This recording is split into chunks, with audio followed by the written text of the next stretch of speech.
여러분, 신앙생활 하면서 여러분들에게 항상 좋은 일만 있는 건 아니죠. 슬픈 일도 있고 낙심될 때도 있고 또 다른 사람을 통해서 상처를 받을 때도 있고, 근데 그러한 모든 일들이 내 뜻과 내 계획대로 내 인생이 사라지지 않는 것도 여러분들은 경험했을 때 있습니다. 그런데 오늘 바울 사도가 우리에게 주시는 말씀, 뭐라고 하고 있습니까? 한나는 인내를, 인내는 연단을, 연단은 소망을 이루는 줄 알미로다 라고 말씀을 해주고 있습니다. 그러면 믿는 자들이 그러한 환난 속에서도 인내를 갖춰갈 수 있고, 인내 가운데서도 그 연단을 이뤄감으로 소망을 든든히 붙들 수 있는 비결이 무엇인가? 그것이 어디서 나오는 것인가를 오늘 바울 사도가 오늘 본문을 통해서 우리에게 알려주고 있습니다. 오늘 본문에서 말씀하고 있는 화평은 사람들의 심령 상태라기보다는 하나님과의 성도와의 관계를 가리키는 말씀입니다. 그러므로 우리가 그리스도를 믿음으로 말미암아 칭의된 후에 하나님의 진노를 우리를 향하여 더 이상 잊지 않는다는 것이죠. 전에는 하나님의 원수였던 우리가 이제는 하나님의 자녀가 되었으며 이것이 곧 하나님과 우리와 화평스러운 관계가 되었다는 것입니다. 하나님과 화평스러운 관계를 확립하는 사람은 내면의 화평스러움도 유지할 수 있을 것입니다. 하나님 앞에서의 화평한 관계는 모든 일을 대할 때 기쁨과 즐거움으로 그리고 믿음으로 할 수 있게 합니다. 왜 그렇습니까? 하나님과의 좋은 관계는 하나님의 영이 나에게 임재해 있기 때문입니다. 그래서 어려운 환난 속에서도 인내할 수 있는 힘을 주시고 그 인내한 가운데 연단을 이루어가고 그 가운데서도 소망을 붙든다는 것이죠. 그래서 즐거운 마음이 있다는 것입니다. 그렇기 때문에 바울도 오늘 말씀에서 성도가 환난 중에도 즐거워할 수 있다라고 말씀을 합니다. 그런데 환난 중에도 즐거워할 수 있는 것은 너무 힘듭니다. 아무나 할 수 있는 일이 아닙니다. 그런데 누가 할 수 있어요? 성도들은 할 수 있습니다.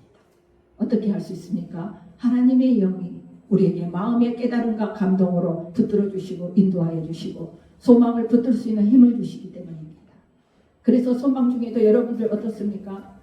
늘 인내할 수 있는 힘을 길러갑니다. 그 소망을 붙들고 하나님이 이루어 주실 거야. 하나님이 해결해 주실 거야. 하나님 나와 함께 하시기에 좋은 길로 평안한 길로 나를 인도해 주실 거야. 그러면서 그 소망을 붙들며 가게 되는 것이죠. 그게 하나님과 함께하는 사람들의 현상이고 하나님이 우리 안에 계신다는 증거인 것입니다. 그래서 오늘 바울 사도가 우리에게 알려주고 있는 말씀이 바로 그 말씀입니다. 그러면 하나님과의 화평한 관계가 튼튼히 정립되어진다면 성도들은 그 삶이 어떠한 환난과 고통 속에서도 어떠한 슬픈 고난이 왔을 때도 넉넉히 이기는 삶이 된다는 것을 오늘 말씀을 통하여서 우리에게 말씀합니다. 자, 1절 말씀에서 그러므로 우리가 믿음으로 의롭다 하심을 받았으니 우리 주 예수 그리스도로 말미암아 하나님과 화평을 누리자 이렇게 말씀합니다. 여기서 화평을 누리자마는 권유가 아닙니다. 너희들 그렇게 해라가 아니에요. 이 화평을 누리게 되었다는 선언입니다. 이제 너희들이 믿음으로 예수를 통하여서 하나님을 만났고 하나님을 믿음으로 의롭다 하심을 받았으니 우리 주 예수 그리스도로 말미암아 그렇게 연결돼서 하나님의 은혜 안에 우리가 세워졌음에 우리가 화평을 누리자 이렇게 말씀하는 것입니다. 그리고 이것은 의롭다함을 얻기 전에는 하나님과의 화평한 관계가 아니라 하나님과의 우리의 관계가 불화의 관계였다는 것을 말하는 것이기도 합니다. 그런데 이제 어떻게 되었다고 합니까? 하나님으로 더불어 우리가 화평을 누리게 되었다는 것입니다. 하나님과의 좋은 관계가 되었다는 것이죠. 이것이 어떻게 가능하게 되었습니까, 여러분? 바울은 우리가 믿음으로 의롭다 하심을 얻었기 때문이라고 오늘 본문에서 말씀해주고 있습니다. 그런데 여기서 우리가 기억해야 할 중요한 사실이 있습니다. 그것은 우리가 믿음으로 의롭다함을 얻게 된 근거가 어떻게 마련이 되었느냐라는 것이죠.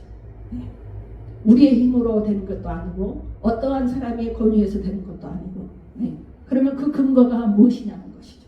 너희들이 의롭다함을 입었으며 믿음으로 의롭다함을 입었다면 그 근거가 무엇이냐는 것이에요. 바울이 이에 대하여서 우리 주 예수 그리스도로 말미암았다라고 말씀하고 있습니다. 결국 우리가 하나님과 화평을 누리게 된 것이 예수 그리스도로 말미암았다는 것입니다. 예수님을 제외하고는 믿음으로 의롭다 하심을 얻을 일도 하나님과 화평을 누리는 일도 도저히 생각할 수 없는 일이라는 것이죠. 예수님이 없이는 모든 것이 불가능하다는 것입니다. 그러므로 바울은 오늘 본문에서 그리스도로 말미암아라는 말을 무려 5번이나 반복하여서 우리에게 말해주고 있습니다. 바울이 이렇게 말하는 것은 우리가 하나님과 화평을 누릴 수 있게 되는 것이 전적으로 예수님으로 말미암았음을 더 크게 강조하기 위해서예요. 자, 그렇다면 우리가 왜 하나님과 단절되었고 하나님과의 원수가 되었을까요?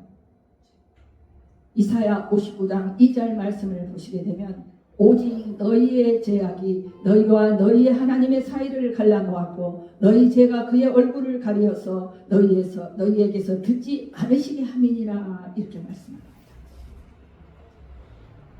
그렇다면 결론적으로 무엇입니까? 우리의 죄 때문이라는 것이죠. 나는 특별하게 살면서 죄를 지은 것도 없는데 왜 나한테 자꾸 죄인이라 하지? 나는 내가 법 없이도 살 수 있는 그런 삶으로 나는 조용하게 깨끗하게 남한테 막 불마음 주지 않고 남한테 사기치지 않고 열심히 노력해서 성실하게 살았는데 왜 교회를 나오니까 자꾸 나한테 죄인이라 하지? 이렇게 말할 수가 있습니다. 그렇죠? 그런데 우리 모두는 다 원죄를 가지고 있습니다. 아담 이후로 아담이 범죄하였기에 믿음의 조상 아담이 죄를 지었기에 우리에게 유전되어 내려온 그 원죄가 바로 죄인인 것입니다. 창세기 3장에 기록되어 있죠. 원죄에 대해서. 그래서 우리는 죄인인 것입니다. 그 죄를 타고 나면서 우리가 세상을 살아가면서 등등의 삶 속에서 또 죄의 습성을 버리지 못하고 거기에 더 플러스되는 죄들을 범하게 되었죠. 그래서 하나님과의 화평한 관계, 좋은 관계가 되지 못했어요. 왜 그렇습니까? 하나님은 죄 있는 곳에 계시지 않겠다라고 성경이 분명히 말씀하셨습니다. 그러므로 하나님은 우리가 죄를 범하기 때문에 죄인이기에 우리와 함께하지 않으셨고 그 얼굴을 가리어서 우리가 어떠한 말을 할지라도 어떻게 구할지라도 어떠한 상한 심령을 가고 고통을 받지라도 듣지 않게 하셨다는 것입니다. 하나님이 길을 막으셨다는 것이죠. 그러므로 우리가 하나님과의 다시 관계를 회복하고 화평을 누리기 위해서는 무엇보다 우리의 죄의 문제를 해결해야만 되는 것이었습니다. 그 해결 방법은 우리가 스스로도 할 수 없으며 우리의 어떠한 행위로도 우리의 어떠한 선으로도 세상의 윤리나 도덕이나 종교로도 할 수 없습니다. 영적으로 우리가 원죄를 받아 내려왔기 때문에 아담이 지은 죄로 유전돼서 내려왔기 때문에 그 영적인 죄부터 시작되었어요. 그 영적인 원죄서부터 우리가 인생을 이 세상에 살아가면서 인간적인 죄, 육적인 죄까지 거기에 플러스가 된 거죠. 우리들의 삶이 그렇게 세워져 왔습니다. 그래서 무죄하신 우리 주 예수께서 어떻게 하셨어요? 친히 속죄 제물과 화목 제물이 되셔서 십자가의 제단에 죽으심으로 하나님과 우리의 화평 관계를 누릴 수 있게 만드셨던 것이죠. 그래서 2절에 보시면 또한 그로 말미암아 우리가 믿음으로 서 있는 이 은혜에 들어감을 얻었으며 하나님의 영광을 바라고 즐거워함이니라. 그로 말미암아 예수의 죽음으로 말미암아 우리가 믿음으로 서 있는 은혜에 들어감을 얻었으며 하나님의 영광을 바라고 즐거워한다라고 합니다. 2절 말씀은 우리가 하나님의 은혜에 가까이 갈 수 있는 것은 그로 말미암아 즉 예수로만 말미암아 가능하다는 말씀이죠. 쉽게 말하면 예수께서 하나님 앞에 사람을 안내에 들어가는 의미와 같습니다. 연결시키는 의미. 그러므로 바울은 예수께서 우리를 하나님의 존전에 안내하에 들어가게 하시는 우리를 위해 왕 중에 왕에게 들어가는 문을 열어주시는 분이라고도 해석할 수가 있습니다. 그러나 사람이 원한다고 아무나 하나님 앞에 나아갈 수 있는 것은 아니라는 것이죠.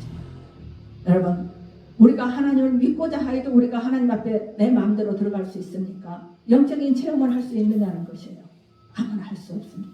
거기에는 예수의 영, 예수님이 함께 하시고 성령님이 함께 하셔야만이 내가 감동이 있고 하나님과 연결될 수 있는 영적인 모습이 되는 것입니다. 누구를 막론하고 하나님 앞에 나가려면 예수의 연결이 필요하며 예수를 믿는 사람들만이 그 대상에 포함이 되는 것입니다.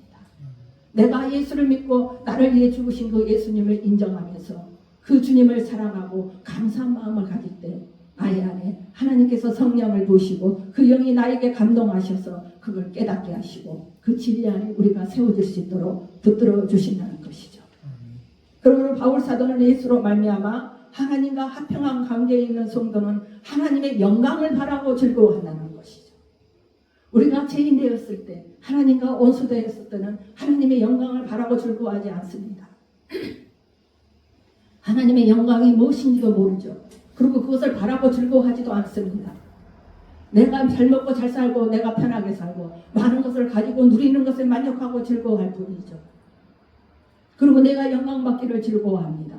그런데 하나님의 은혜로 들어감으로, 우리가 믿음으로 서 있는 이 은혜에 들어감으로 하나님의 영광을 바라고 즐거워한대. 여러분들도 그러한 삶을 사시죠? 내 삶을 통해서, 내 행함을 통해서, 내 섬김을 통해서, 내 언어를 통해서 하나님이 드러나고 하나님이 기뻐하시고 그 하나님의 영광받기를 원하신다는 것이죠. 우리가 그 모습으로 되었다는 것입니다. 믿음으로 의롭다함을 받았고 예수로 말미암아 이제는 우리의 소망이 하나님의 영광을 바라고 즐거워한다는 것이죠. 자, 그러면 하나님의 영광이란 무엇일까? 우리가 또 그것도 알아야 되겠죠. 하나님의 영광이란 하나님과 모든 관련된 것들을 말씀하는 것입니다. 즉 하나님과 하나님의 성품과 하나님의 은혜와 천국 등 이 모든 것이 하나님의 영광인 것이죠. 성도는 하나님을 사랑하는 자들이며 하나님의 성품과 그 진리도 사랑하는 자들이 성도들입니다. 그리고 하나님이 주시는 영광스러운 하늘의 기업의 소망을 지니고 살아가면서 천국 영광의 삶을 소망하고 사는 것이 성도의 삶인 것입니다. 그리고 이러한 삶을 살아갈 수 있게 하신 은혜도 축복도 예수님으로 얻는 은혜인 것이죠. 그래서 로마서 3장 23절에서 하신 말씀이 모든 사람이 죄를 범하였음에 하나님의 영광이 이르지 못하더니라고 합니다.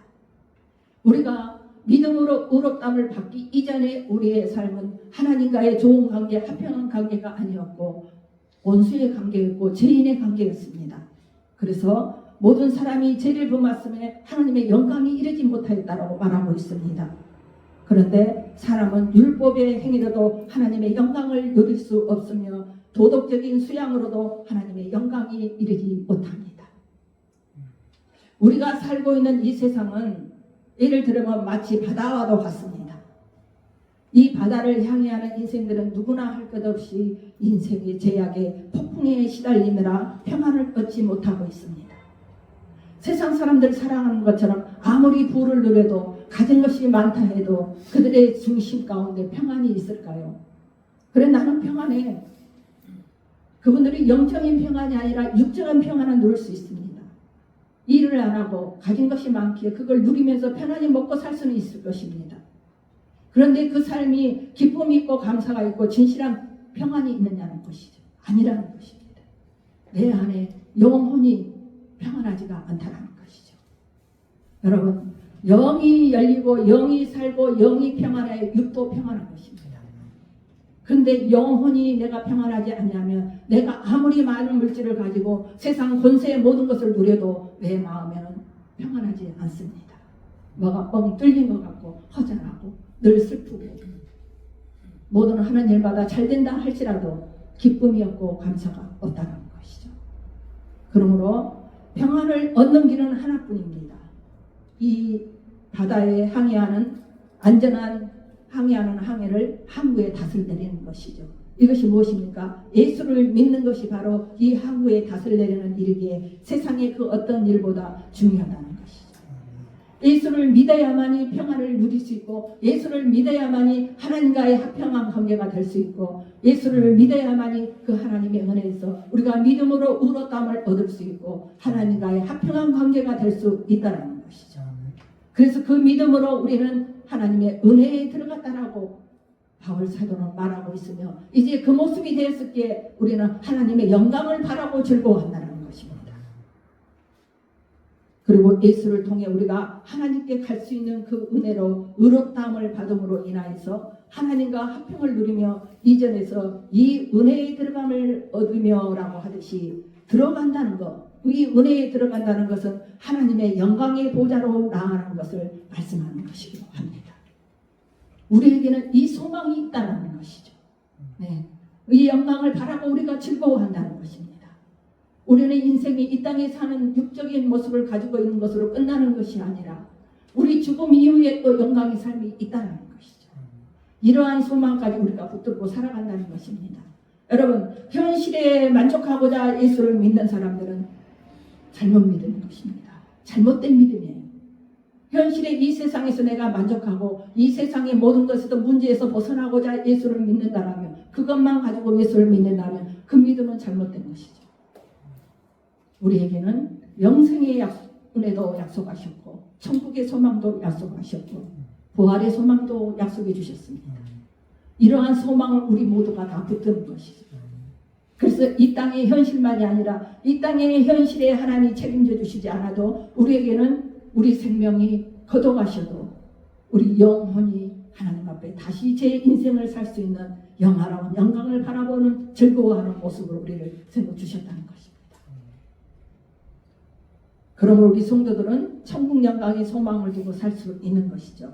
우리의 힘과 공로로는 결코 하나님의 영광을 누릴 수가 없습니다. 그렇죠? 오직 예수의 대속의 은혜와 언약을 믿음으로 말미암아 하나님의 영광을 바라보고 우리가 즐거워할 수 있는 것입니다. 우리가 믿음이 없다라면 어떻게 하나님의 영광을 바라보고 즐거워할 수 있겠습니까? 그저 내 현실에 급급해서 내 걱정, 문제 해결해 주시옵소서, 이거 채워 주시옵소서, 이거 해 주시옵소서, 그것밖에 할 수 없습니다. 네. 그런데 우리는 현실의 문제도 하나님이 책임져 주시지만 우리에게 그 큰 소망을 우리 마음에 주셨다는 것이죠. 그래서 하나님의 영광을 바라보고 즐거워하느니라 바울 사도가 너희가 믿음으로 오르게 됨으로 말미암아 이러한 큰 은혜를 입었다는 것을 오늘 말씀해 주는 것입니다. 그러므로 우리는 예수님의 은혜를 떠나면 결코 하늘 영광에 참여하지 못한다는 사실을 기억해야 됩니다. 하늘 영광만 참여하지 못한 게 아니라 이 땅의 삶도 힘듭니다. 하나님은 단 한 명도 당신의 백성을 잃고자 하지 않으십니다. 단 한 명이라도 잃지 않겠다고 성경은 말씀하십니다.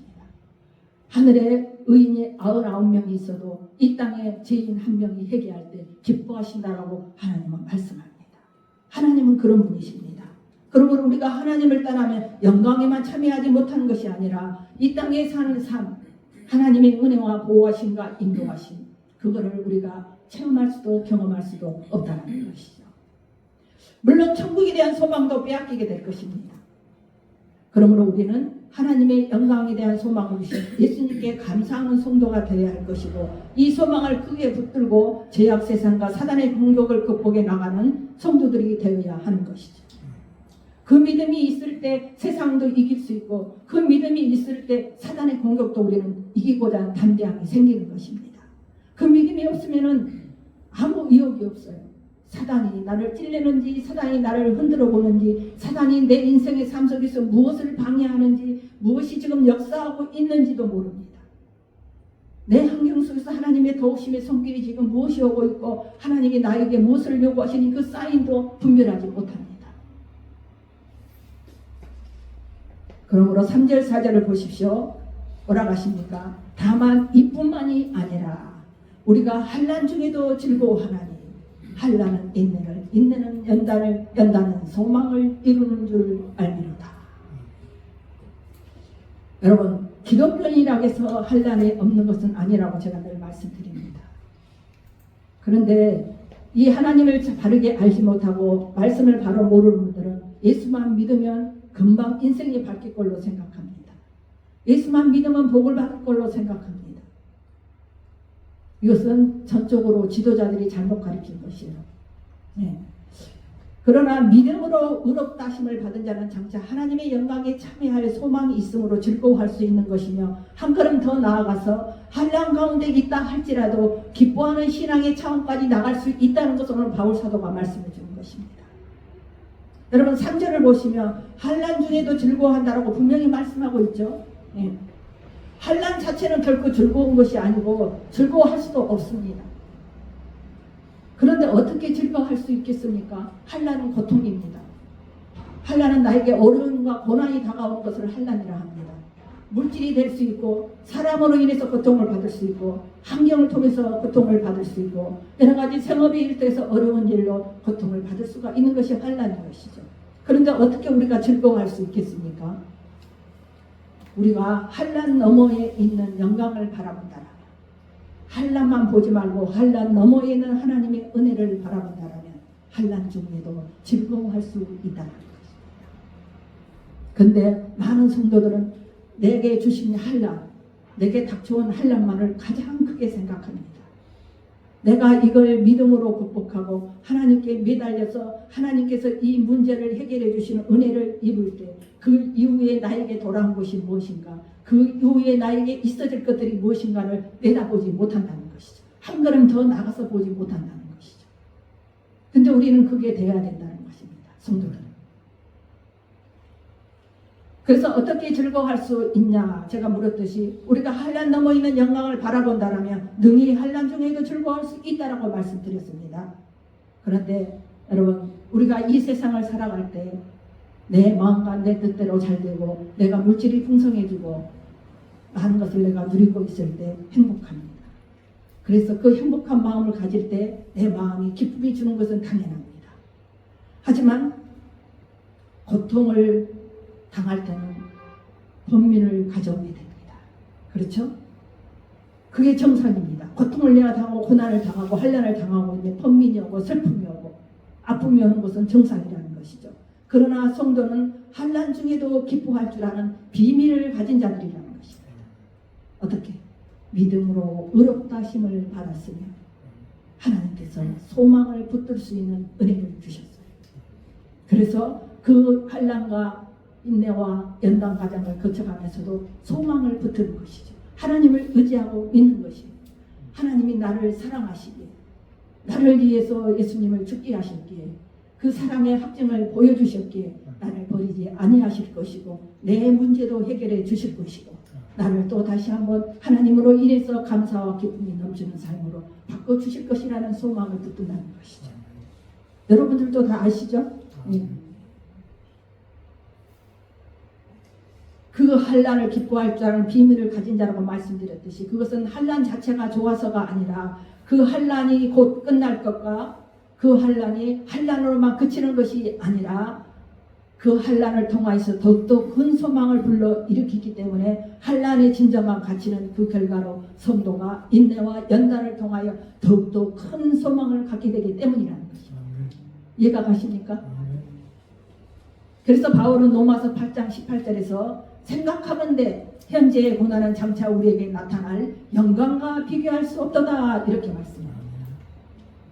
내가 그 환난을 잘 이겨내고 믿음으로 하나님을 의지하고 나갈 때 하나님은 그 환난 가운데 우리를 영원히 가둬두지 아니하신다는 것입니다. 피할 길을 주시고 해결할 길을 주시고 그 가운데 내가 영적으로 성숙해지고 성장해 나가는 은혜까지 주셔서 그 모든 것이 하나님의 은혜고 뜻이라는 것을 분별하게 하시고 내가 그 가운데서 인내하고 연단을 통해서 내 믿음이 자라고 성장하고 소망 안에 세워지게 한다는 것이죠. 그래서 환난 가운데서도 즐거워할 수 있다는 그 비밀이 성도들에게 있다고 했듯이 바로 그게 비밀인 것입니다. 여러분, 장차 우리에게 나타날 영광이 어떤 것입니까?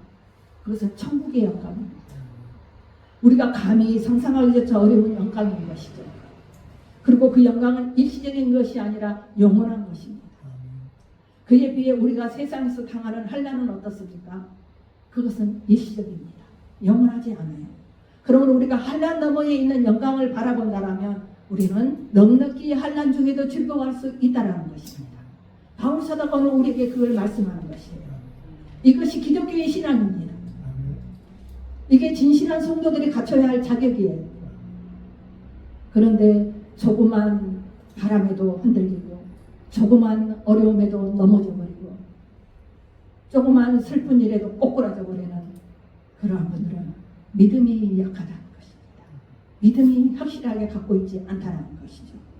그러므로 그 심한 환난 가운데서도 기가 죽거나 낙심하는 것은 고사하고 도리어 의기양양해서 기뻐하며 자랑할 수 있을 정도의 소망이라면 이것은 세상이 알지 못하는 신비한 영역인 것이 분명하다는 것이죠. 우리 성도들이 그렇게 살아가잖아요. 남들이 보기에는 지금 큰 문제가 닥쳐서 힘들 것 같아. 근데 믿지 않는 자들이 볼 때 분명히 그래. 쟤는 미쳤어. 저 가정에 저렇게 힘든데 맨날 교회 가서 시간 들이고 물질 들이고 교회 가서 맨날 교회가 해결해 주나? 하나님이 해결해 주나? 그럴 거예요. 근데 우리 하나님은 해결해 주십니다. 우리가 하나님 앞에 겸손히 드려질 때 그 하나님을 믿고 신뢰하고 우리가 작은 자로서 하나님 앞에 무릎을 조아릴 때 하나님은 우리에게 은혜에 부으십니다. 절대 우리를 애면치 않으시고 우리 소망을 실망케 안 하시고 우리 소망이 아픔이 되게 안 하시고 기쁨이 되고 감사가 되고 소망이 넘쳐나게 만들어 주신다는 것이죠. 그래서 우리의 성도들의 소망이 얼마나 견고한가를 충분히 입증하여 준다고도 할 수가 있습니다. 그 하나님이 주시는 능력으로 아무리 고통 속에 있다 할지라도 더욱더 크게 소망을 붙들고 의기양양하며 자랑할 수 있고 그 믿음이 더욱더 성숙해진 것을 입증할 수 있는 결과를 우리에게 보여주고 있다는 것이죠. 불신자들이 그 모습을 가질 수 있습니까? 절대 못 가집니다. 불신자들이 환난을 만났을 때 뭘로 해결합니까? 물질로 해결 안 하고 사람과 사람을 만나서 어떻게 도움을 받으려 하고 자신이 해결하려고 몸부림칩니다. 하지만 우리 믿는 자들은 내가 가진 게 없어요. 내 힘으로 할 수 없어요. 내 환경으로도 할 수 없어요. 그런데 무엇으로 합니까? 하나님께 매달립니다. 나를 죽이시는 분도 하나님이요 살리시는 분도 하나님이시기에 하나님이 뜻대로 해결해 주시옵소서. 우리는 이렇게 매달립니다. 그런데 하나님은 우리를 어떻게 하십니까? 그 소망을 붙들고 그 믿음을 지켜갈 때 하나님은 피할 길도 주시고 해결할 길도 주시고 벗어날 길도 주시고 그걸 이기고 섰을 때 그 위에 축복도 더하게 주시는 분이 하나님이시다는 것이죠. 우리가 그걸 경험하면서 신앙생활을 해야 됩니다. 그래서 진실로 살아계신 하나님을 인정하고 고백할 수 있는 믿음의 사람이 되어야 되는 것이죠. 그러므로 성도에게 있어 환난은 환경적으로 육적으로도 고통스럽고 힘든 것이지만 영적으로는 도리어 유익한 것이 될 수 있다는 것입니다. 그 어려운 환경 속에서 살아계신 하나님을 경험할 수 있고 내가 믿음으로 세워져 갈 때 하나님은 나의 그 아픈 고통 내가 감사하면서 절실하게 고백했던 모든 것을 실망시키지 않고 내가 붙들고 있는 그 소망을 더욱더 든든히 붙들 수 있는 영적인 성숙함으로 세워지기 때문에 영적으로 도리어 유익한 것이라는 것이죠. 환난이 없다면 성도의 신앙은 성숙하기가 어렵습니다. 여러분들 모두 다 그 환난을 겪으셨을 줄 압니다. 어려움도 슬픔도 좌절도 낙심도 다 겪어왔습니다. 그렇죠? 그런데 진실하게 하나님을 의지할 때 하나님은 가련다란 빛의 빛부터 비추십니다. 그래서 희망을 갖게 하고 소망을 갖게 합니다. 그래서 어떻게 합니까? 그 빛이 실빛으로 비쳤던 빛이 나중에는 강명하게 비쳐서 모든 것이 해결함을 받게 하고 소망을 내가 든든히 붙들 수 있게 하고 내가 평안을 누릴 수 있게 하고 그 피할 길을 허락하셔서 내가 인도하신 그 길, 평안한 길, 기쁨의 길을 갈 수 있도록 역사하시는 분이 하나님이십니다. 이 또한 여러분들 모두가 경험하셨을 줄 믿습니다. 그렇죠? 여러분, 그래서 환난이 없다면 신앙이 성숙해질 수가 없다는 것이에요. 내가 어려움에 부딪혀서 하나님께 매달려보고 그 하나님이 인도하신가 도와주심을 체험해봐야만이 믿음이 성숙해지고 성장해질 수 있는 것입니다. 그래서 환난이 돼봐야지 그 신앙의 진실의 여부가 판단될 수 있는 것입니다. 거짓된 신앙, 교회를 몇십 년을 다녀도 온전히 하나님을 신뢰하고 믿지 않는 거짓된 신앙을 가지고 있다면 환난을 만나게 되면 하나님으로부터 점점 멀어집니다. 하나님을 통해서 문제를 해결하고자 하나님의 은혜로 내 아픔을 깨끗이 씻어내고자 하는 믿음이 없다면 하나님에게서 멀어집니다. 그래서 어디로 가요? 끝내는 교회를 떠나고 하나님을 떠납니다. 그러나 진실한 신앙인은 어떻게 합니까? 환난을 당하면 더욱더 소망을 굳게 붙잡고 더 가까이 하나님께 나아갑니다. 더 간절히 부르짖고 더 매달려서 도우심을 구하는 것이죠. 그래서 바울은 환난은 인내는 연단은 소망을 이룬다라고 말씀하고 있는 것입니다. 이해가 되시죠? 여러분, 자 5절을 보십시오. 소망이 우리를 부끄럽게 하지 아니하면 우리에게 주신 성령으로 말미암아 하나님의 사랑이 우리 마음에 부흥받음이니라고 합니다. 성령 하나님이 우리 안에 계셔서 그 소망이 우리를 부끄럽게 하지 아니하며 성령님이 역사, 성령님이 주시는 감동, 성령님이 깨닫게 영적인 분별력을 하나님의 사랑, 나를 하나님이 사랑하시고 나를 버리지 아니하시고 나 이 고통에서 건져주실 것이고 내 이 슬픔을 해결해 주실 것이고 그러한 소망 안에 성령께서 그 마음을 부어주시는 것이죠. 그래서 인내할 수 있는 힘을 빌려가고 그 연단을 통해서 더욱더 굳건한 소망을 붙든다는 것입니다. 그런데 소망은 실망시키지 않습니다. 우리에게 주신 소망, 내가 바라는 소망, 한양 가운데서 그 소망이 우리를 실망시키잖아요. 어떻게 실망시키지 않습니까? 우리에게 주신 성령을 통해 하나님의 사랑이 우리의 마음속에 쏟아 부어졌기 때문이죠. 하나님을 신뢰할 수 있는 믿음을 주셨기에 믿음으로 의롭다 하심을 받았다 했어요. 믿음으로 합평한 관계가 되었다 했어요. 그러므로 그 믿음으로 우리는 우리 가지고 있는 그 소망이 우리를 실망시키지 않는다는 것입니다. 하나님이 성령님이 우리에게 그 마음을 사랑을 쏟아부어 주셨기에 확신을 가지고 그 소망을 든든히 붙들고 더욱더 굳건하게 붙들고 우리가 갈 수 있다는 것입니다. 무슨 말인가 하면 성령께서 우리를 향한 하나님의 사랑을 더욱더 구체적으로 예수님의 대속을 통한 하나님의 사랑이 보증이 되어 주시기 때문에 우리가 소망을 경건히 할 수 있으며 부끄럽게 되거나 그 소망 때문에 실망되지 않는다는 그 말씀이죠. 그러므로 우리가 우리의 소망이 하나님의 사랑 안에 있으므로 결코 환상이 될 수 없어요.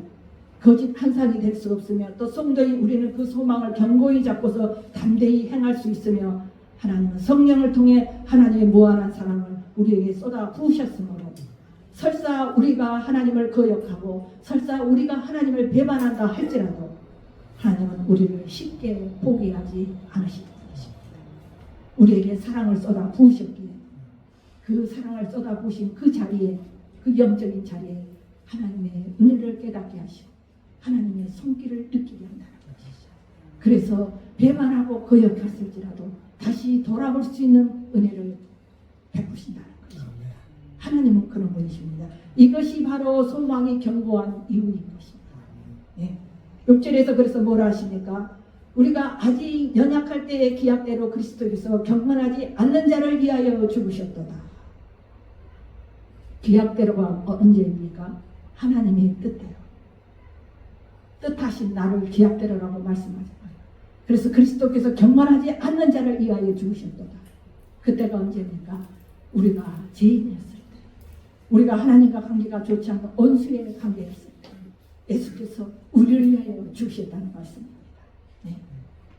여러분, 우리가 연약할 때란 죄로 말미암아 약해져서 범죄하기 죽은 상태를 말하는 것이며 경건하지 않는다는 것은 하나님 앞에서 성도로서의 인간으로서 진지하고 성실한 삶의 태도를 방락한 상태라고 말할 수가 있습니다. 그러므로 사람은 자신의 구원을 위해서 아무것도 할 수 없습니다. 내가 나를 구원받게 하기 위해서 그 어떤 것도 아무것도 할 수 없다는 것이죠. 여러분, 죄의 삭은 영원한 멸망을 향해는 나가는 수밖에 없습니다. 죄의 삭은 사망이라 있습니다. 그로 말미암아 우리의 죄의 삭은 멸망으로 향하여 나갈 수밖에 없다는 것이죠. 바울은 이러한 인간 상태를 에베소서 2장 1절에서 뭐라고 말하냐면 허물과 죄로 죽었다고 말하고 있으며 에베소서 2장 3절에서 본질상 진노의 자녀라는 말로 표현하고 있습니다. 우리 모두가 그런 사람이었다는 것입니다. 예수가 우리를 위해 죽기 이전에 우리 모두가 그 죄 가운데 본질상 진노의 자녀였다는 것이죠. 그런데 우리를 위하여 죽으심의 그 은혜로 하나님과 우리를 만나게 하시고 좋은 관계를 갖게 하시고 합평의 관계, 자녀의 관계, 일꾼의 관계, 그 관계로 우리를 세워주셨다는 것입니다. 그래서 하나님은 그 가운데 성령을 우리에게 부으셨고 거기에 감동과 은혜를 주셨습니다. 어떠한 환난과 어려움 속에서도 하나님을 신뢰할 수 있는 소망을 주시고 그걸 이겨나갈 수 있는 힘과 능력으로 의기양양하게 나갈 수 있는 환난에 밀려 넘어지지 아니하고 어떠한 고통 속에서도 내가 쓰러지지 아니하고 더욱더 의기양양하게 강하게 세워줄 수 있는 믿음과 소망을 주셨다는 것입니다. 여러분, 바울은 이러한 인간 상태를 그렇게 말했듯이 예수님께서 바로 이러한 때에 우리를 위해 대신 죽어주심으로써 우리에 대한 하나님의 지극한 사랑을 보여주셨습니다. 여러분, 우리를 향한 하나님의 사랑은 이렇게 결정적 증거를 가지고 있습니다. 결정적 증거가 뭐예요? 하나님이 우리를 사랑하셨다는 그 증거가 당신의 독생자 아들을 우리의 대속 제물로 주셨다는 것이죠. 이게 사랑의 증거입니다. 우리가 할 수 있습니까? 너 네 아들을 바쳐라 하면 할 수 있습니까? 못합니다. 아무도 할 수 없습니다. 누가 하겠습니까? 순종하겠습니다. 손들어 놓고 나중에 너 네 아들 나에게 바치거라 하면 바칠 수 있습니까? 못합니다. 네. 여러분, 이러한 사랑을 우리가 받았습니다. 그런데 여러분은 하나님의 사랑을 의심할 수 있겠습니까? 그건 잘못된 신앙입니다. 이러한 사랑을 받았고 그 사랑을 확증시켜주고 증거를 보여주셨는데 우리가 그걸 의심하고 하나님을 의지하지 않고 믿지 않는다면 그건 잘못된 신앙이라는 것이죠. 네. 다시 말씀을 보고 깨닫고 다시 열심히 하나님께 매달려 하나님의 주시는 영적인 지혜를 얻어야 될 것입니다. 그래서 그게 믿어져야 되고 그게 하나님의 우리를 사랑하신 증거구란 것을 깨달아야 되는 것입니다. 그게 확실한 증거이기 때문이죠. 독생자 아들을 우리 죄인을 위해서 죽게 하시고 그래서 그 은혜로 우리가 믿음으로 의롭다 하심을 얻게 되었어요. 하나님의 자녀로 하나님을 아바 아버지라 부르는 상속자로 세워주셨다는 것이죠. 얼마나 크신 은혜입니까? 그런데 우리가 의심할 수 있겠습니까? 조그마한 시련이나 역경을 당한 것으로 하나님을 나를 사랑하지 않나 보다라고 생각할 수 있겠습니까? 아니라는 것이죠. 네. 하나님은 우리를 사랑하셔서 그 사랑의 증거로 당신의 독생자 아들을 죽게까지 하셨다는 것입니다. 그런데 작은 시련과 역경에서 하나님은 나를 사랑하지 않나 봐. 그 사랑의 말을 할 수가 있겠습니까? 그 사랑을 의심할 수 있겠습니까? 여러분, 오늘 이 시간 이후에 이 말씀을 들으시고 다시 한번 하나님의 사랑을 깨달으시기 바랍니다. 하나님은 우리를 사랑하십니다. 한 영혼도 놓치지 않으시려고 힘쓰시는 하나님이십니다. 우리 모두를 위하여 늘 중보하시는 하나님이십니다. 여러분, 하나님의 성령님이 우리를 통해 항상 역사하시고 우리 마음에 기쁨을 주시고 하나님 앞에 예배를 드려야 하는 소망을 주시고 그 소망 가운데서 하나님이 주실 은혜를 기대하고 소망하게 하신 그 믿음을 주신 것도 성령님이 주시는 마음입니다. 여러분, 그렇다면 우리에게는 성령 하나님이 임재되어 있고 우리의 중심은 성전으로 세워져 있는 것입니다. 그렇죠? 우리 한 사람 한 사람은 교회입니다. 성전이라는 것이죠. 왜요? 성령 하나님이 내 안에 임재해 계시기 때문에. 그래서 내 마음속에서 내가 잘못 갈 때 애야 그리 가지 말아라. 이렇게 해놔라. 너 교회에 오늘 예배에 빠지려 하느냐? 하지 마라. 빨리 나가라. 이런 마음을 주시는 것이죠. 이게 성령님의 역사라는 것입니다. 이미 우리는 이제 이렇게 세워져 있습니다. 하나님의 간섭하심과 인도하심 속에 세워져 있어요. 그래서 그게 순종하고 잘 나갈 때 우리에게는 은혜고 복이고 그걸 거역할 때는 하나님의 진노와 책망으로 연결되는 것이죠. 네. 여러분, 하나님의 사랑은 우리에게 넘치도록 부음바 되었습니다. 그렇죠? 우리의 인생을 책임져 주시지 않는다 할지라도 주님 한 분만으로도 우리에게 그 사랑을 쏟아 부으셨다는 것입니다. 이 사랑을 느끼면서 항상 기쁨과 감사 속에서 신앙생활을 하시기 바랍니다. 우리는 그것만으로도 만족할 수 있습니다. 그런데 우리는 어떻습니까? 늘 내 어려운 환경, 내 슬픔, 내 괴로움, 내 낙심 그것까지 해결해 주시라고 몸부림을 칩니다. 그런데 하나님이 책망하십니까? 내가 너를 위해서 내가 너를 사랑해서 내 아들까지 죽게 했는데 너는 나한테 무엇을 주었느냐? 너는 나를 위해서 무엇 했느냐? 아무것도 하지 않고 나에게 너는 무엇을 그렇게 바라는 게 많으냐? 하고 책망하신 적이 있으십니까? 없으십니다. 그런데 우리는 주님을 위하여서 아무것도 하지 않으면서도 원하고 바라는 것은 넘쳐납니다. 그렇죠? 여러분, 우리도 주님 앞에 드릴 수 있는 자가 되어야 됩니다. 하나님이 주셨듯이 내가 너희를 사랑하는 그 확증 증거를 나는 보였다. 예수를 죽게 하였고 내 사랑하는 아들을 죽게 하여 너희를 살리셨다. 그걸 주셨는데 나는 하나님을 사랑한다고 입술의 고백은 넘쳐나게 하면서도 맨날 주시옵소서 해결해 주시옵소서 이거 주시옵소서 할 줄만 알았지 하나님 앞에 드리는 것이 무엇이냐는 것이죠. 하나님은 여러분들에게 돈을 많이 가져와라. 하루 종일 교회 와서 희생해라. 하루 종일 하나님만 위해서 전도해라. 이렇게 말씀하십니까? 아닙니다. 하나님은 우리의 일상의 삶 속에서 내 마음속에 내 중심에 하나님을 모시고 살아가며 그 주시는 말씀에 순종하는 모습을 기뻐하십니다. 그래서 주신 사명, 각자에게 주신 사명을 감당하는 것을 기뻐하시며 하나님을 알리고 증거하는 것을 기뻐하시며 더군다나 우리에게 믿음 없음을 하나님께 보시고 계시므로 더 온전한 믿음으로 세워줄 때 더 기뻐하십니다. 여러분 그러한 신앙생활 하시기 바랍니다. 내가 아무리 많은 것을 가지고 있다 할지라도 하나님이 주시는 평안이 없으면 기뻐할 수가 없습니다. 내가 아무리 어려워도 오늘 가서 저녁에 먹을 거리가 없어도 하나님이 주신 평안과 기쁨을 주시며 기쁘고 감사, 굶어도 감사하다는 것이죠. 이게 하나님이 주시는 마음이에요. 그 정도의 믿음은 있어야 됩니다. 그렇죠? 네. 우리가 그렇게 믿고 신뢰할 때 하나님은 우리의 인생길의 가운데서 역사하십니다. 우리 가정과 자녀와 남편을 통해서도 역사할 것이고 내가 바라고 소망하는 일 기도하는 것을 통해서 역사할 것이고 내 생업의 일을 통해서도 역사하실 것입니다. 네.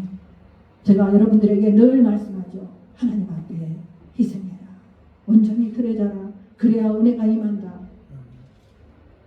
그래서 저희 방송교회는 그렇게 감당하지 못한 분들은 못 있습니다. 스스로 떠나죠. 근데 제가 많은 것을 요구하지도 않습니다. 성경에 있는 말씀대로 하나님의 뜻대로 세워질 때 은혜와 축복을 받을 수 있게 당연히 그분들을 위해서 그렇게 고난하는 것이죠. 목사의 나를 위해서 고난하는 것이 아니라 그리할 때 하나님의 은혜의 축복의 통로가 열려질 것이고 얼마큼 인내하느냐 얼마큼 소망을 붙들고 있느냐 하나님은 그걸 보시는 것이죠. 네. 믿음이 분량대로 믿음이 좋고 신실한 자는 빨리 이루어지지만 좀 약한 자들은 좀 더디게 이루어질 것이고 더 믿음이 약한 자들은 좀 더 오래 걸릴 것이고 그래서 더 간절히 바라고 소망을 하나님 앞에 가까이 할 때 그 역사는 분명히 열려지게 되어 있습니다. 왜? 하나님은 우리를 사랑하시기에 당신의 아들까지 죽기까지 우리를 사랑하시기에 우리가 힘들고 어렵고 괴롭게 사는 것을 원하시지 않습니다. 성경에서 말씀하시니 너희 행복을 위해서가 아니냐 하나님을 믿고 순종하게 하는 것이 너희의 행복을 위해서가 아니냐고 하나님 말씀하셨어요. 맞습니다. 우리의 행복을 위해서 우리가 하나님을 믿는 것입니다. 그렇죠? 우리가 하나님을 위해서 믿습니까? 처음에는 하나님을 위해서 믿지 않습니다. 그렇죠? 우리의 행복을 위해서 뭔가 받고자 원하고자 하는 걸 이루기 위해서 하나님 앞에 나옵니다. 그런데 성령님의 임재가 되고 하나님께서 감동 주시고 은혜 주실 때 그 모든 것을 알게 되고 느끼게 되고 깨닫게 되는 것이죠. 네. 그래서 내가 내 문제, 내 해결함 받는 것보다 하나님의 은혜가 감사해서 눈물이 쏟아지고 내 부족한 모습이 연약한 모습이 너무나도 가슴 아파서 눈물이 쏟아지고 그 믿음 없음에 그 모습이 애처로워서 가슴이 아프고 그렇게 세워지는 우리들이 되고 왔습니다. 그래서 하나님이 주신 은혜로 성장하고 성숙해지고 그래서 어려운 가운데서도 하나님을 찬양할 수 있는 힘을 주시고 어려운 가운데서도 헌신할 수 있고 충성할 수 있는 능력을 주시는 것이죠. 그게 성도입니다. 이게 하나님의 은혜인 것입니다. 여러분 오늘 바울이 말씀하신 환난 가운데서도 즐거워할 수 있는 자는 우리들입니다. 그 이유가 무엇인가 오늘 말씀 속에서 분명히 알았을 것입니다. 제가 자세히 설명해 드린다고 했어요. 근데 잘 전달이 됐는지는 모르겠습니다. 네.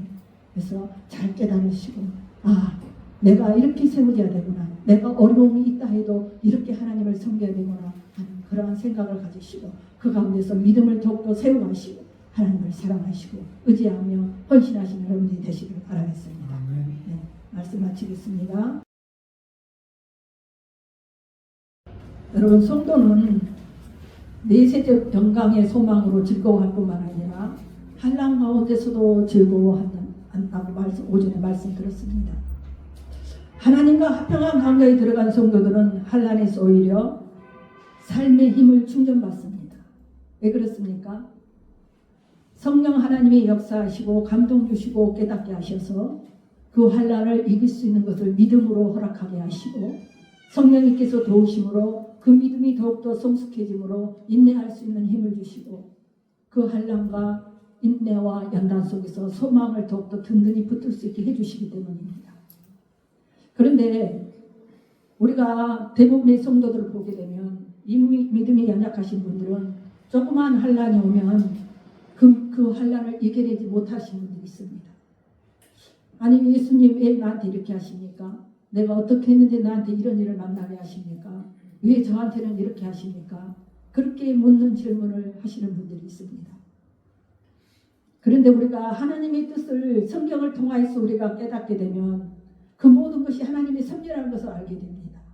그러면 내가 이것을 믿음으로 이기고 하나님께 도움을 구해서 내가 이 환난을 통하여서 살아계신 하나님을 경험하고 이 환난을 통하여서 내가 더욱더 믿음이 성숙해지며 또 내 믿음이 진실한 믿음인가 정말 하나님을 진실로 사랑하고 있는가를 확증시킬 수 있는 그러한 계기로 삼아야 되는 것이 맞습니다.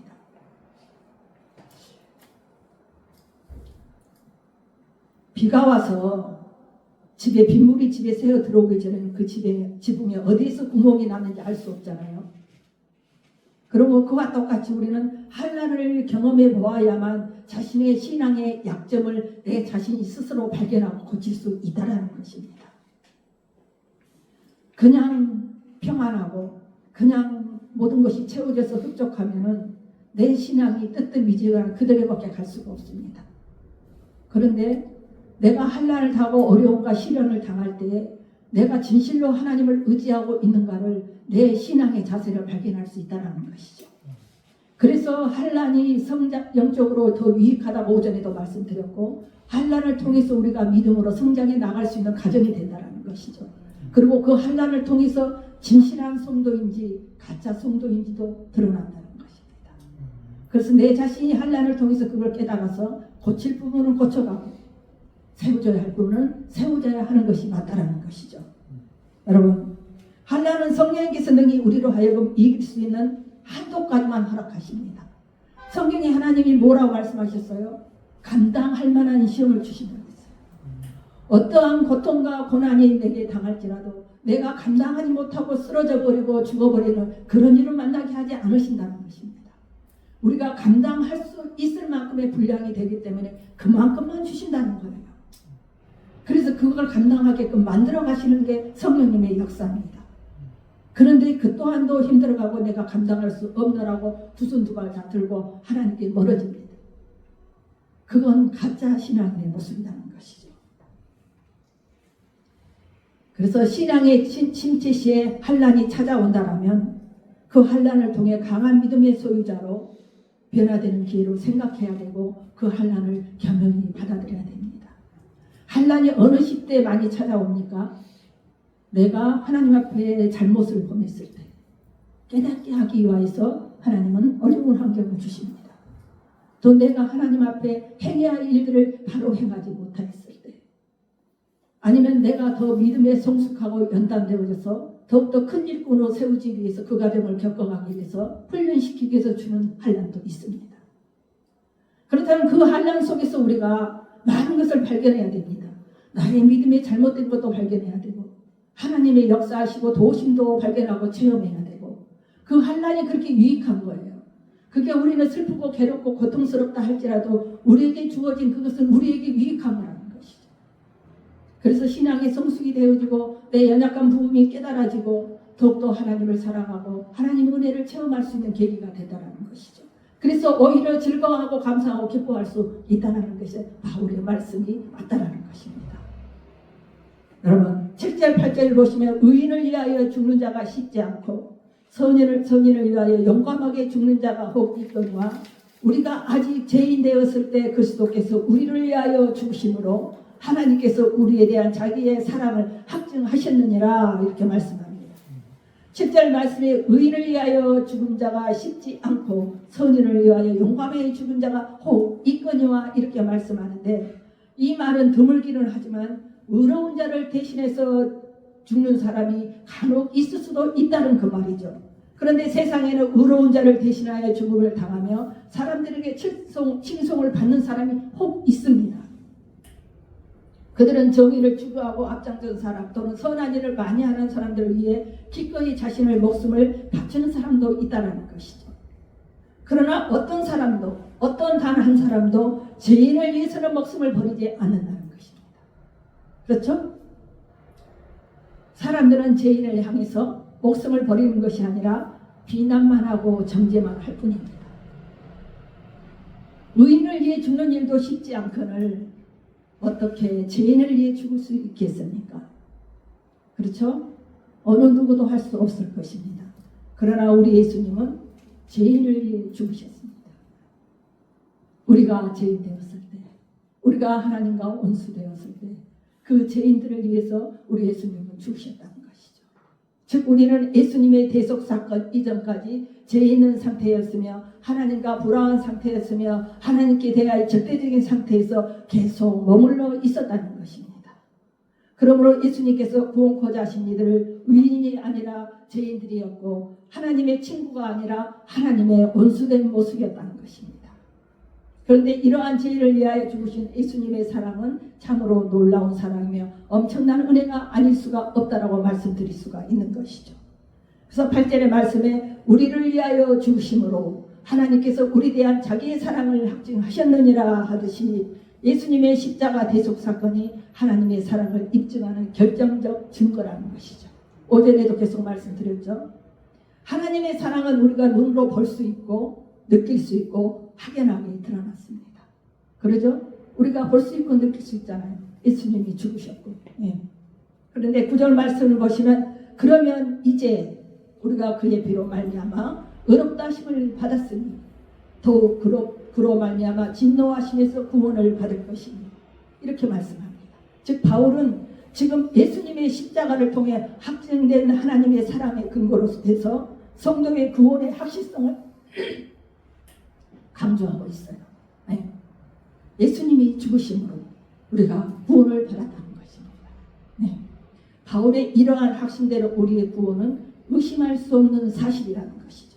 네. 그것은 예수님의 십자가를 통하는 하나님의 사랑이 어떻게 나타났는지를 우리가 성경을 통하여서 살펴보면 금세 깨달을 수가 있습니다.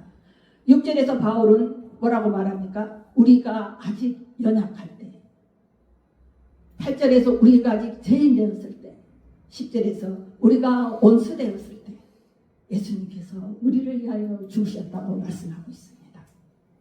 하나님은 우리가 전혀 소망이 없을 때, 하나님의 사랑을 받을 만한 가치가 전혀 없을 때, 하나님과 원수되어 하나님을 대적할 때 당신의 아들을 보내셔서 우리를 대신하여 죽게 하심으로 우리에 대한 하나님의 사랑을 확증시켜 주셨습니다. 그러면 바울이 말하는 지금은 어느 때입니까? 이제 이전과는 달라진 때라는 것입니다. 그렇죠? 예수의 피와 예수에 대한 믿음으로 인하여 우리는 의롭게 되는 때에 지금 있다는 것이죠. 그리고 예수님으로 말미암아 어떻게 됐어요? 하나님과 화목한 때가 되었다는 것이죠. 화평한 관계가 되어 있다는 것입니다. 이 세상에서 하나님의 진노를 피할 수 있는 사람들은 예수의 보혈을 믿는 이들 뿐입니다. 예수의 보혈, 예수의 십자가의 대속 사건을 믿지 않은 자들은 진실한 하나님의 사람이 될 수가 없습니다. 오늘날도 많은 이단 사이비들이 예수의 십자가를 믿지 않은 사람들이 있습니다. 또 예수님을 믿지 않은 사람들이 있습니다. 네. 오래전에 성경의 구약시대에만 있는 게 아니라 오늘날 현실에도 있습니다. 그래서 모든 사람들은 죄인의 신분으로 하나님의 진노 아래 있으므로 하나님께서 마련해 주신 유일한 살기이신 예수의 피로 말미암지 않고는 구원이 불가능한 것이죠. 하나님께서 예수의 보혈에 힘입은 사람들에게만 영원한 멸망 대신에 뭘 주셨습니까? 축복에 참여하게 해주셨습니다. 하나님의 은혜 안에 있게 하시고 세심하게 잔잔하게 하나님의 살아계심을 우리에게 체험할 수 있고 느낄 수 있게 해주십니다. 찬양 중에 감동 주시고 말씀을 들을 때 뜨거운 감동을 주시고 우리가 기도할 때 생명한 음성을 주시고 감동 주시고 이렇게 하나님이 나와 함께 하심을 체험케 하십니다. 그래서 나는 하나님이 살아계신 걸 믿게 하시고 확신을 갖게 하시고 그런 말미암아 믿음으로 구할 때 하나님은 응답하셔서 그 역사를 이루시는 것도 우리에게 경험케 하십니다. 그게 우리들의 삶이지 않습니까, 여러분? 의롭게 된 후에 받는 은혜들입니다. 그러므로 우리의 구원은 내가 의롭고 선하기 때문에 이루어진 것이 아니라는 것이죠. 그렇다면 내가 왜 의롭고 선하지 못하게 된다면 다시 구원을 상실할 수도 있다는 것이죠. 내가 의롭고 선하지 못하는 거예요. 믿음으로 살지 아니하면 하나님의 뜻대로 순종하지 아니하면 그 구원을 다시 상실할 수도 있다는 것입니다. 모든 것을 잃어버릴 수도 있다는 것입니다. 하나님을 떠난다거나 하나님을 믿지 않고 세상 길로 간다거나 그렇게 했을 때 구원의 은혜를 상실해버립니다. 네. 그러나 여러분 구원의 확신을 가지시기 바랍니다. 오늘 말씀을 들으심으로 말미암아 바울이 말씀하는 것 그 말씀을 들으시고 깨달으시면 믿음으로 구원의 확신을 가지시기 바랍니다. 네. 그래서 믿음에서 흔들리지 마시기 바랍니다. 여러분 지금 이 시대의 마지막 때 말세지 말이라 말이 많이 있죠. 우리가 모르는 이단 사이비들이 많이 늘어나고 있고 거짓 선지자들이 늘어나고 있고 거짓 지도자들이 늘어나고 있는 시대입니다. 그래서 오전에도 제가 종윤 씨한테 말씀드렸듯이 진실한 종을 만나는 것도 은혜다. 네. 진실한 동역자들과 함께하는 것도 은혜다. 제가 그렇게 얘기를 했습니다. 여러분 지도자를 잘못 만나서 내 영혼육이 병들어가고 잘못된 신앙생활, 헛된 신앙생활을 하게 되면 모든 것이 멸망입니다. 그렇죠? 성령이 맹인이 인도하면 구덩텅이에 빠질 거라고 하셨어요. 그럼 그것과 똑같은 현상이에요. 잘못된 자가 밑에 사람들을 이끌어갈 때 그 사람도 잘못된 길로 따라가는 거예요. 그렇다면 한 구덩이에 같이 떨어지는 것이죠. 그러므로 진실된 종을 만나는 것도 은혜고 복이라는 것이죠. 여러분 그리스도인들 중에 고민 중에 가장 큰 고민이 무엇인 줄 아십니까? 내 생활의 염려, 내 환경의 염려, 내 바라고 소망하는 일을 다 제쳐놓고 고민이 있다면 가장 큰 고민이 무엇입니까? 구원에 대한 확신이 없다는 것입니다. 내가 예수를 믿고 30년, 40년을 믿고 직분을 크게 받고 그렇게 헌신하고 충성했지만 내 구원이 진짜 내가 받았는지 그 구원의 확신이 없다는 게 고민이라는 것이죠. 그리고 그것이 가장 큰 문제라는 것입니다. 예수께서 나의 죄를 위하여 십자가에 희생당했다는 사실을 그리스도인이라면 누구나 알고 있는 내용입니다. 그렇죠? 그리고 그 십자가의 대속의 은혜를 믿으며 하나님께 모든 죄를 사함받고 하나님과 화목한 관계에 들어간다는 사실도 모두가 알고 있습니다. 그런데 자신을 보면 장차 영생 구원을 받게 될 것인지 의심이 간다는 것이죠. 내가 과연 구원받을 수 있을까? 과연 천국에 들어갈 수 있을까? 그게 고민이고 근심이 된다는 것이죠. 그리고 믿어지지가 않는다는 것입니다. 왜 그랬습니까? 하나님을 믿고 섬긴다면서도 하나님의 뜻대로 살지 못하고 온갖 가오를 범하고 있는 자신을 보고 있고 발견하기 때문입니다. 하나님은 이렇게 살아라 말씀하는데 그 이렇게 살아라는 그걸 살지 못하기 때문에 자신이 자기 자신을 발견하고 보기 때문에 나는 갈 수 없구나 라는 걸 생각하기 때문에 구원의 확신을 갖지 못하고 고민한다는 것입니다. 그렇다면 이러한 고민을 할 필요가 뭐가 있습니까? 회개하고 돌이키면 맞습니다. 그런데 그 회개하고 돌이키는 길이 그만큼 힘들다는 것입니다. 진실하고 겸손하게 하나님께 무릎을 조아릴 수밖에 없습니다. 성령님의 도우심을 받아야 되는 것이죠. 내 뜻과 내 힘으로 그 또한 할 수 없습니다. 성령님이 은혜 주시고 감동 주셔서 정말 내 잘못을 깨닫고 전부 다 회개하고 바른 믿음을 가질 때 내 잘못을 깨닫고 발견하게 해주셨으니까 그걸 조목조목 회개하고 바로 섰을 때 구원의 확신을 받을 수가 있는 것이죠. 10절을 보시면 곧 우리가 온수되었을 때 그의 아들의 죽으심으로 말미암아 하나님과 화목하게 되었은즉 화목하게 된 자라는 것은 더욱 그의 살아나심으로 말미암아 구원을 받을 것이니라 이렇게 말씀합니다. 여러분 9절 말씀의 마지막 소절과 10절 말씀의 마지막 소절을 보십시오. 구원을 받을 것이니와 구원을 받을 것이니라로 끝나고 있습니다.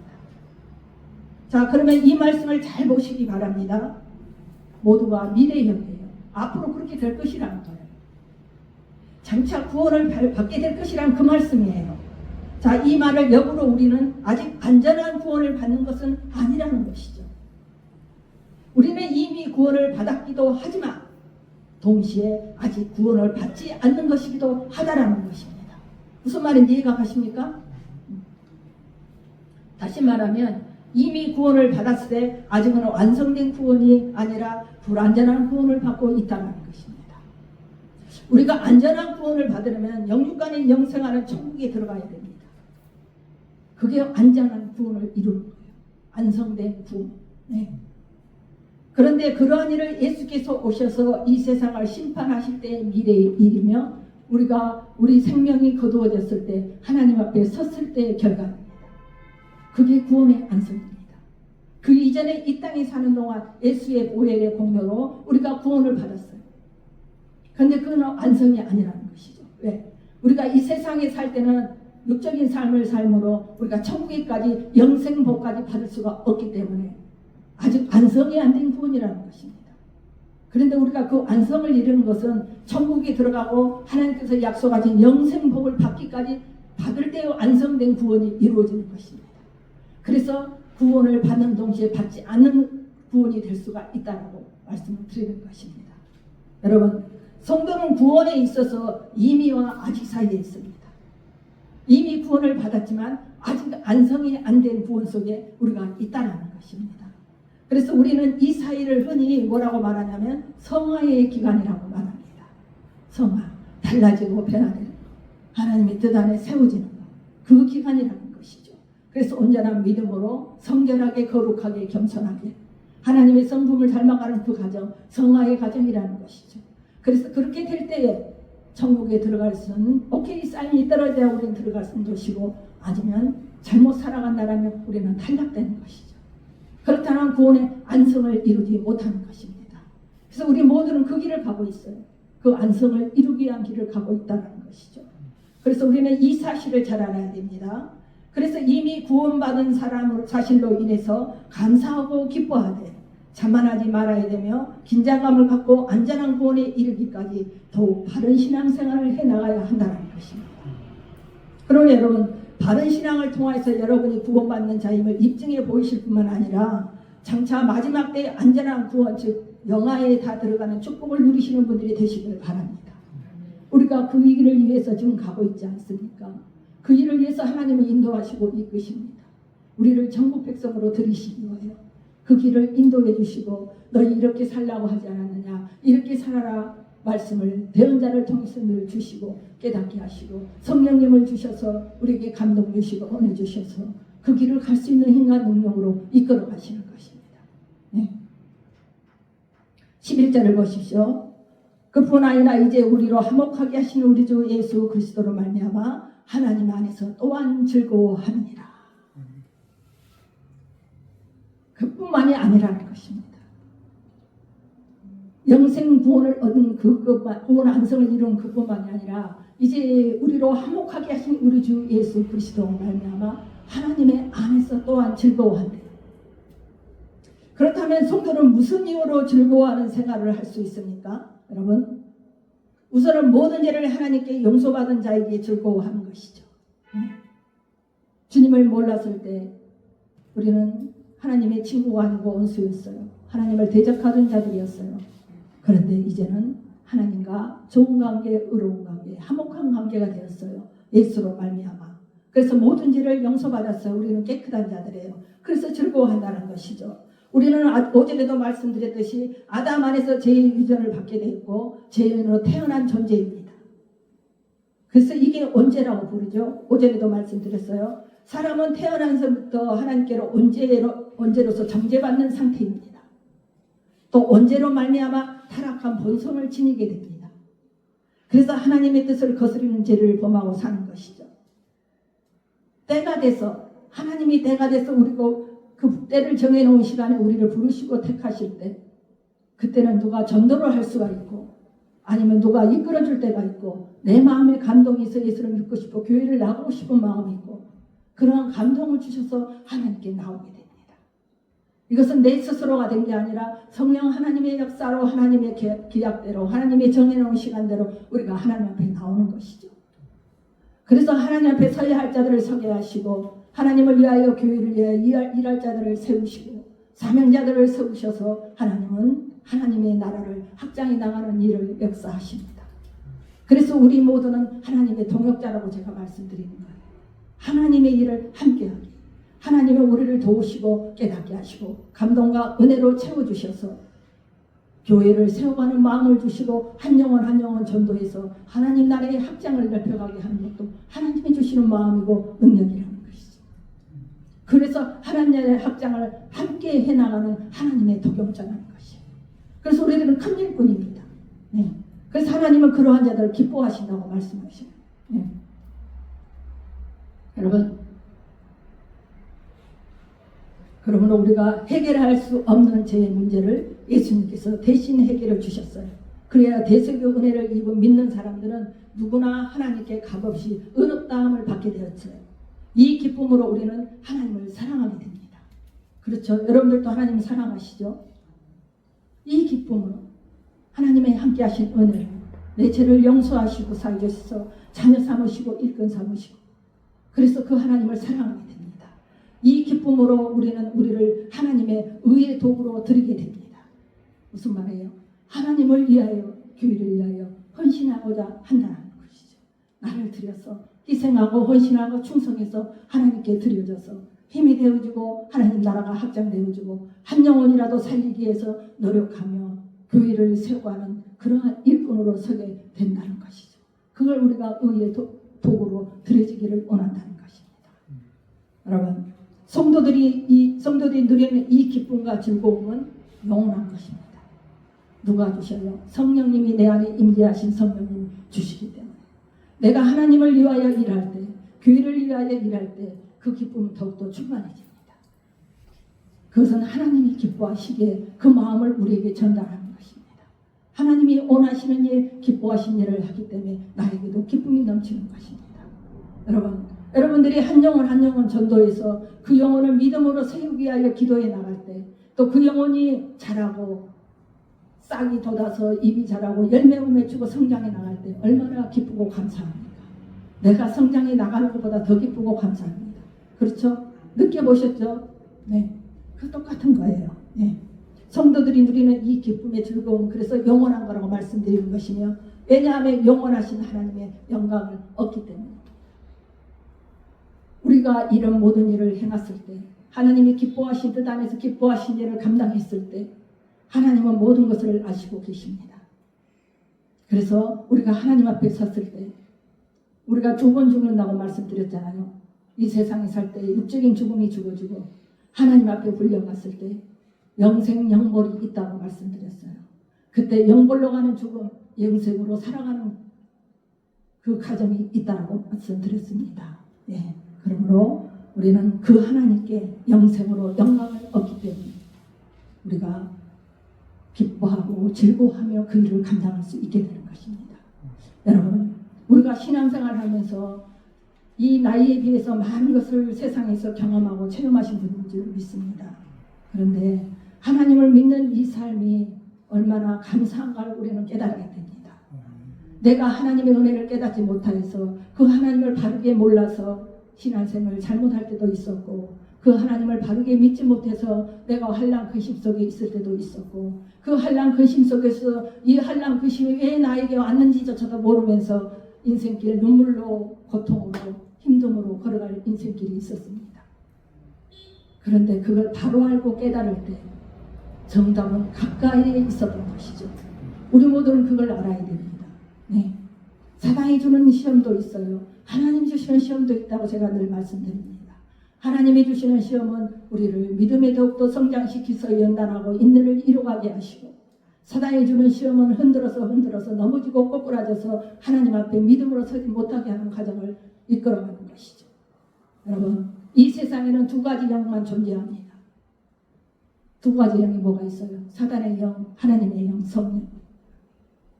두 가지 영이 존재합니다. 그러면 우리는 성경에서 뭐라고 말씀합니까? 중간지대는 없다고 합니다. 중간. 세상에 한 발, 하나님께 한 발.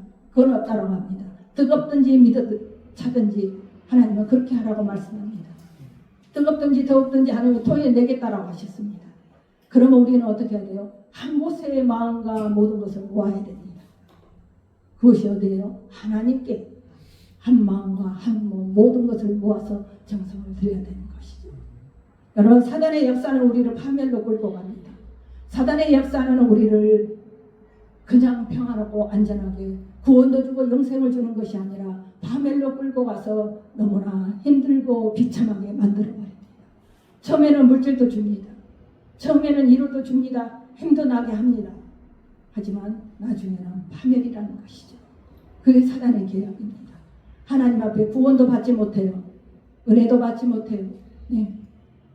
그래서 쾌락과 타락 속으로 빠져들어가게 그 사단은 역사합니다. 그런데 하나님의 성령은 어떻게 이끌어 가십니까? 내가 고난의 길을 힘든 길을 갈지라도 하나님 충만하신 이로하심이 있게 하시고 소망을 붙들게 하시고 오늘의 말씀처럼 그 어려운 환경 속에서도 하나님이 나와 함께 하시기에 그 사랑을 우리가 확증했기에 기쁨과 즐거움으로 감당해 나갈 수 있다는 것이죠. 여러분, 그래서 우리가 이 시간도 이 자리를 지킬 수 있고 그 하나님 앞에 하나님을 경배하며 찬양하는 마음으로 이 자리에 예배를 드리고 있는 줄 믿습니다. 그러한 우리를 하나님은 기뻐하십니다. 여러분, 하나님께서는 하나님께 예배와 찬송과 영광을 받기 위하여 우리를 부르시고 택하셨다고 했습니다. 주일마다 나와서 예배를 드리는 것이 하나님을 위하여서 예배를 드리는 것도 되지만 원칙적으로는 우리를 위하여서 예배를 드리는 하나님의 뜻입니다. 그게 무엇입니까? 주일마다 말씀을 들어야만이 우리 심령이 새로워지고 영의 양식이 채워지고 또 예배를 통해서 주시는 그 성령님의 인재하심으로 각자에게 골고루 주시는 은혜가 있기에 또 한 주간도 이길 수 있는 힘을 주고 하나님의 은혜 안에 세워지는 삶을 살게 하시기 위해서 그러한 은혜를 베풀기 위함인 것이죠. 그러므로 원칙적으로 따지면 우리를 위하여 이 예배 자리에 있게 하신 것입니다. 그런데 모르시는 분들은 오직 하나님께만 예배기를 위하여서 주일날 모이게 하신 걸로 알고 있습니다. 우리는 그렇게 많은 것을 모르면서 신앙생활을 합니다. 여러분, 예수님을 믿고 대속의 은혜를 믿고 하나님께 의롭다함을 받는 성도는 축복의 세계로 들어갑니다. 하나님과 화목하게 되고 영원한 재산과 천국 영광을 얻는 즐거움도 누리게 됩니다. 그렇죠? 또 환난 중에 영생의 소망을 지닐 수 있게 되고 기쁘게 살 수 있으며 허물이 있어도 살아계신 영원한 중보자이신 그리스도인의 구원의 확신을 느끼며 살아가게 합니다. 우리 모두도 그러한 믿음 안에 세워졌으면 합니다. 구원의 확신을 가지십시오. 믿음에 흔들리지 마시기 바랍니다. 오전에도 말씀드렸습니다. 마지막 때입니다. 말세지 말입니다. 저에게도 마지막 때라고 주셨다고 여러 번 말씀드렸습니다. 지금 이 시대가 마지막 때입니다. 여러분, 중동 전쟁이 잠깐 멈췄지 않았습니까? 이란과 이스라엘, 미국과. 네, 그 전쟁이 잠깐 멈췄다. 어떻게 연결될지 역사할지도 모릅니다. 이 전 세계가 어떻게 될지도 모릅니다. 이 계기가 불꽃이 되어서 어떤 역사를 이룰지 아무도 모릅니다. 마지막 때 하지만 성경에서 말씀하신 그 마지막 때 말세지 말에 드러날 일들이 오래전부터 일어나고 있는 것을 우리는 알고 있습니다. 그렇죠? 그러면 우리는 더욱더 소망을 든든히 붙들어야 돼요. 믿음으로 천국 소망, 하나님 앞에 섰을 때, 주님이 오셨을 때 우리 손을 붙잡아 줄 수 있고, 내가 잠자리에 있을지라도 나를 깨워서 붙들어 줄 수 있고, 내가 교회에서 기도하고 있을지라도 나를 찾아오셔서 나를 붙들어주고 할 수 있는 그런 주님이 되게 우리가 살아가야 한다는 것입니다. 이 때가 지금 그러한 때입니다. 그런데 믿음을 지키지 못하고 하나님 뜻대로 세우지 못할 때 우리는 어떻게 됩니까? 거기에서 애면되고 탈락된다는 것이죠. 그럴 때 그때 어떻게 된다합니까? 계시록 말씀이 죽고자 해도 죽을 수 없는 그런 환경이 된다고 합니다.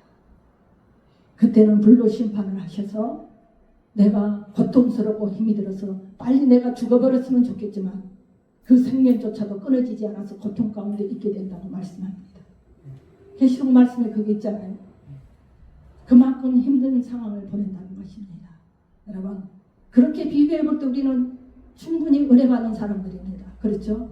내가 성실히 하나님 믿음을 지켜가고 말씀대로 살아갈 때 이 세상에 살아가는 동안 하나님의 은혜 안에 있게도 되지만 내가 죽었을 때도 하나님의 은혜 안에 죽어지고 생명이 끝나서 영원히 하나님 앞에 설 때도 우리는 천국에 넉넉히 들어갈 수 있기 때문입니다. 즐거움으로 신앙생활을 하시기 바랍니다. 그래서 오늘 사도 바울이 그걸 말씀하는 것이죠. 즐거워한다라고. 우리 주 예수 그리스도로 말미암아 하나님 안에서 또한 즐거워하느니라. 그렇게 말씀하고 있는 것입니다. 그러므로